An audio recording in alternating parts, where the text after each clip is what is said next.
Page number 381 Shriram. ધર્મુન દૂસર સત્ય સમાન, આગમ નિગમ પુરાણ બખાન. મેં સોઈ ધર્મુ સુલભ કરી પાવા, તજેતી હું પૂર અપજ સુછાવા. વેદ શાસ્ત્ર અને પુરાણોમાં કહેવાયું છે કે સત્યની સમાન બીજો ધર્મ નથી. મેં એ ધર્મને સરળતાથી પ્રાપ્ત કરી લીધો છે. આ સત્યરૂપી ધર્મનો ત્યાગ કરવાથી ત્રણેય લોકોમાં અપયશ છવાઈ જશે.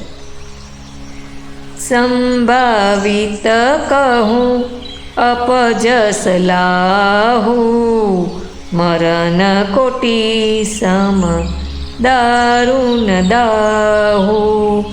તુમ સનतात बहुत का कहूँ, दिए उतरूँ फिरे पात कुलहूँ.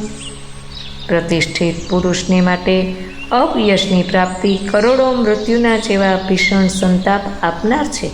હે तात, હું આપને અધિક શું કહું? સામો ઉત્તર આપવાથી પણ પાપનો ભાગી બનું છું.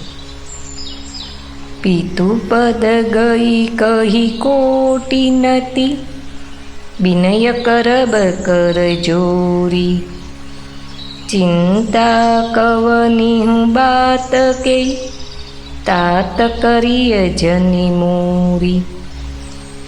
આપ જઈને પિતાજીના ચરણ પકડીને કરોડો નમસ્કાર સાથે હાથ જોડીને વિનંતી કરજો કે હે तात, આપ મારી કોઈ વાતે ચિંતા ન કરશો.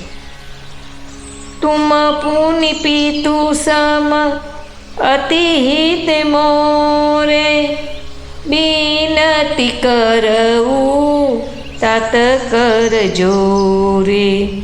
સબ વિધિ સોઈ કરતવ્ય તુમારે, દુઃખ ન પાવ પિતુ સોચ હમારે. અને આપ પણ પિતાના સમાન જ મારા મોટા હિતેશી છો. હે तात, હું હાથ જોડીને આપને વિનંતી કરું છું કે આપનું પણ સર્વ પ્રકારે એ જ કર્તવ્ય છે કે જેનાથી પિતાજી અમારા શોકમાં દુઃખ ન પામે. સુની રઘુનાથ સજીવ સંબાદુ, ભયઉ સપરિજન વિકલ નિષાદુ. પુનિ કછુ લખાન કહી કટુબાની, પ્રભુ બરજે બડ અનુચિત જાની. શ્રી રઘુનાથજી અને સુમંત્રનો આ સંવાદ સાંભળીને નિષાદ રાજ કુટુંબીઓ સહિત વ્યાકુળ થઈ ગયો. પછી લક્ષ્મણજીએ કંઈક કડવી વાત કહી. પ્રભુ શ્રી રામચંદ્રજીએ તેને ઘણી જ અનુચિત જાણીને તે કહેવાની ના પાડી. સકુચી રામની જ શપથ દેવાઈ, લખન સંદેશુ કહિય જની જાય.